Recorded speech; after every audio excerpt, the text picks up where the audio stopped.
안녕하세요. 비즈니스 영어 공부하다 보면 매니저라는 단어 정말 많이 만나게 되죠. 근데요, 라인 매니저, 프로젝트 매니저, 제너럴 매니저, 종류가 뭐 이리 많은지 어떨 때 뭘 써야 할지 좀 헷갈리지 않으셨나요? 괜찮아요. 오늘 이 시간에는요, 이 각각의 매니저들이 어떤 미묘한 차이를 가지고 있는지 제가 하나하나 속 시원하게 짚어드릴게요. 이 설명 끝까지 듣고 나시면 앞으로는 어떤 상황에서도 딱 맞는 단어를 자신 있게 쓰실 수 있을 거예요. 자, 그럼 같이 한번 시작해 볼까요? 자, 오늘 우리는 총 5단계에 걸쳐서 이 매니저라는 단어를 완전 정복해 볼 겁니다. 먼저 이 단어가 가진 가장 핵심적인 느낌, 그 뉘앙스부터 파악하고요. 그 다음엔 회사 조직도에 따라서 또 어떤 종류의 일을 하느냐에 따라서 그리고 어떤 전문 분야에 있느냐에 따라서 어떻게 이름이 바뀌는지 차례대로 살펴볼 거예요. 그리고 마지막엔 제일 헷갈리는 비슷한 단어들이랑 비교하면서 오늘 배운 걸 확실하게 머릿속에 각인시켜 보겠습니다. 자, 그럼 첫 번째 단계입니다. 앞으로 우리가 만나볼 여러 매니저들을 제대로 이해하려면 뭐니 해도 가장 기본, 이 매니저라는 단어의 뿌리, 그 핵심적인 의미부터 확실하게 알아둬야겠죠? 매니저라고 하면요, 기본적으로 무언가를 관리하는 사람이라고 생각하시면 돼요. 예를 들면 인력이나 예산 같은 자원을 감독하고 매일매일의 업무가 잘 돌아가게끔 착착 정리하고 또 정해진 목표를 딱 달성하기 위해서 전체적인 운영을 통제하는 역할이죠. 여기서 재밌는 게 하나 있는데요. 이 단어가 손을 뜻하는 라틴어 마노스에서 왔대요. 말 그대로 손으로 직접 다루고 통제한다는 이미지가 숨어 있는 거죠. 그리고 정말 중요한 포인트, 그냥 비전을 제시하는 리더와는 조금 달라요. 매니저는 과정의 효율성, 그리고 실제 실행에 훨씬 더 초점을 맞춘 역할이랍니다. 예문을 보면서 감을 한번 잡아볼까요? 제가 영어를 천천히 읽어드릴 테니까 어떤 느낌인지 한번 생각해 보세요. The hotel manager personally handled the customer's complaint. 한국어로는 그 호텔 지배인은 고객의 불만 사항을 직접 처리했다는 뜻이에요. 그쵸? 여기서 매니저는 어떤 문제가 생겼을 때 그걸 직접 처리하고 해결하는 실행자의 역할을 하고 있죠. 다음 예문도 한번 볼까요? A good manager knows how to motivate their employees. 훌륭한 관리자는 직원들에게 동기를 부여하는 방법을 안다라는 뜻입니다. 아하, 이 문장에서는 사람, 즉 직원들을 잘 이끌어서 성과를 내게 만드는 역할이 강조되고 있네요. 좋습니다. 매니저의 기본 개념은 이제 잡힌 것 같네요. 그럼 이제부터는 조금 더 구체적으로 들어가 볼까요?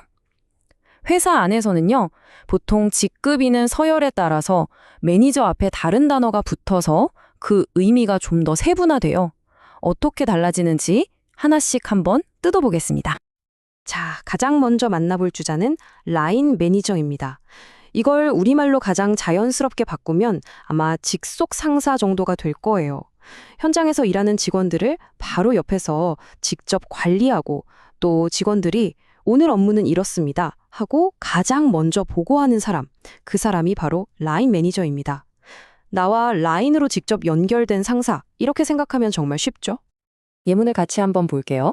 Employees typically report their daily progress directly to their line manager. 직원들은 보통 일일 업무 진행 상황을 직속 상사에게 직접 보고한다. 이 문장에서 directly to, 즉 직접 보고한다는 이 표현이 핵심이에요. 이 직접적인 보고 관계, 이게 바로 라인 매니저의 가장 큰 특징이라고 할 수 있습니다. 다음은 시니어 매니저입니다. 시니어라는 단어에서 딱 느낌이 오시죠? 맞아요. 일반 매니저보다 더 높은 직급, 그리고 더 풍부한 경험을 가진 말 그대로 선임, 관리자를 뜻합니다. 이분들은 보통 팀 몇 개가 모여있는 좀 더 큰 부서 전체를 책임지고요. 회사가 앞으로 나아갈 방향을 정하는 중요한 전력회의에도 참여하는 꽤 높은 분들이죠. 이 예문을 보면 시니어 매니저가 가진 무게감이 확 느껴지실 거예요. All proposals must be reviewed and approved by the senior manager before submission. 모든 제안은 제출 전에 선임 관리자에 의해 검토되고 승인되어야 한다. 그냥 보고만 받는 게 아니라 아주 중요한 제안을 최종적으로 승인, approve 하는 그런 막중한 권한을 가진다는 점. 이게 바로 시니어 매니저의 역할입니다. 이번에는 제너럴 매니저, 우리가 보통 줄여서 GM이라고 많이 부르는 직책이죠. 호텔의 총지배인을 떠올리면 이해가 가장 빠를 거예요. 호텔 전체나 아니면 회사 내에 독립된 사업부 하나처럼 그 단위 조직의 모든 일상적인 운영을 총괄하는 최고 책임자, 그 사람이 바로 GM입니다. GM이 얼마나 넓은 범위를 다루는지 보여주는 아주 좋은 예문이에요. The new general manager implemented several policies to improve customer satisfaction. 새로운 총지배인은 고객 만족도를 개선하기 위한 여러 정책을 시행했다. 보세요. 그냥 팀원 한두 명한테 업무 지시하는 수준이 아니죠. 사업부 전체에 고객 만족도에 영향을 미치는 큰 그림, 즉 정책, policies 을 직접 만들어서 시행할 수 있는 권한을 가진다는 거. 이게 바로 GM의 특징입니다. 자, 벌써 세 번째 파트네요. 지금까지는 위아래 직급, 즉 서열에 따른 차이를 봤다면 지금부터는 어떤 종류의 일을 책임지느냐에 따라서 이름이 달라지는 매니저들을 한번 만나보겠습니다. 이 단어는 정말 많이 들어보셨을 거예요. 프로젝트 매니저, 줄여서 PM이라고도 하죠. 여기서 제일 중요한 단어는 바로 프로젝트, 즉 일시적인 과업이라는 거예요. 신제품을 출시한다거나 새로운 시스템을 개발하는 것처럼 시작과 끝이 명확하게 정해져 있는 일을 맡아서요. 정해진 시간과 예산 안에 성공적으로 끝내는 게 이분들의 미션입니다. 매일 반복되는 그런 상시 업무가 아니라는 점을 꼭 기억해 주세요. 예문을 보면 이 역할이 훨씬 더 명확해져요. The project manager is responsible for ensuring the task is completed on time and within budget. 프로젝트 관리자는 작업이 정시에 예산 내에서 완료되도록 보장할 책임이 있다. 자, 여기 핵심 단어 두 개가 딱 보이죠? On time, 시간 안에, 그리고 within budget, 예산 안에. 이 두 가지 제약 조건 속에서 멋진 결과를 만들어내는 것. 이게 바로 프로젝트 매니저의 숙명 같은 거라고 할 수 있죠. 다음은 사이트 매니저입니다. 여기서 사이트는 현장, 그러니까 물리적인 장소를 뜻해요. 사무실 책상에 앉아있는 사람이 아니라 건설 현장이나 공장 또는 어떤 이벤트 행사장처럼 특정 장소에 머물면서 그곳의 모든 운영, 그리고 특히 안전을 책임지는 사람이에요. 장소가 이 매니저의 핵심 활동 무대인 거죠. 이 예문을 보면 사이트 매니저의 제일 임무가 뭔지 바로 알 수 있어요. Safety compliance is the top priority for the site manager. 현장 관리자에게 안전 규정 준수가 최우선 순위이다. 네, 맞습니다. 바로 안전, safety죠. 수많은 사람들이 일하는 그 현장에서 안전 규정을 잘 지키게 하고 사고를 막는 것. 이게 이분들의 가장 큰 책임이라고 할 수 있습니다. 자, 네 번째 단계에 도착했습니다. 지금까지는 계층이나 업무 범위처럼 좀 넓은 기준으로 매니저를 나눠봤는데요.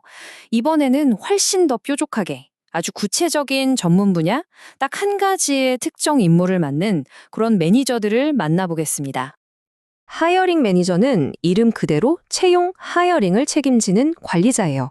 우리가 회사를 들어갈 때 서류도 내고 면접도 여러 번 보잖아요. 그 모든 과정의 끝에서 그래, 바로 이 사람이야 하고 최종 도장을 찍는 결정권자. 그 사람이 바로 하이어링 매니저입니다. 보통은 새로 뽑을 직원이 앞으로 같이 일하게 될 바로 그 팀의 리더인 경우가 아주 많아요. 이 문장이 하이어링 매니저의 권한을 아주 명확하게 보여주네요. The final decision to hire the candidate rests with the hiring manager. 지원자를 채용할 최종 결정은 채용 관리자에게 달려있다. 여기서 rests with라는 표현이 아주 중요해요. 최종 결정의 책임과 권한이 온전히 그 사람에게 달려있다는 아주 강력한 뉘앙스를 풍기거든요. 다음은 금융 분야로 한번 가볼까요? 에셋 매니저입니다. 여기서 에셋은 주식, 펀드, 부동산 같은 자산을 말해요. 그러니까 에셋 매니저는 고객의 돈, 즉 자산을 전문적으로 굴려서 수익을 최대한으로 만들어주는 금융 전문가를 말하는 거죠. 어떤 상황에서 이 단어가 쓰이는지 예문을 한번 보죠. Consulting an asset manager is crucial for long-term financial planning. 자산 관리자에게 상담하는 것은 장기적인 재정 계획에 매우 중요하다. 그렇죠. 바로 이런 식으로 은퇴 준비나 목돈 마련 같은 장기적인 재정 계획을 짤 때 꼭 필요한 전문가로 등장하는 경우가 많습니다. 자, 드디어 마지막 단계입니다. 지금까지 배운 매니저의 의미를 머릿속에 더 선명하게 새기는 최고의 방법이 뭘까요? 바로 헷갈리기 쉬운 다른 단어들이랑 나란히 놓고 비교해 보는 거겠죠.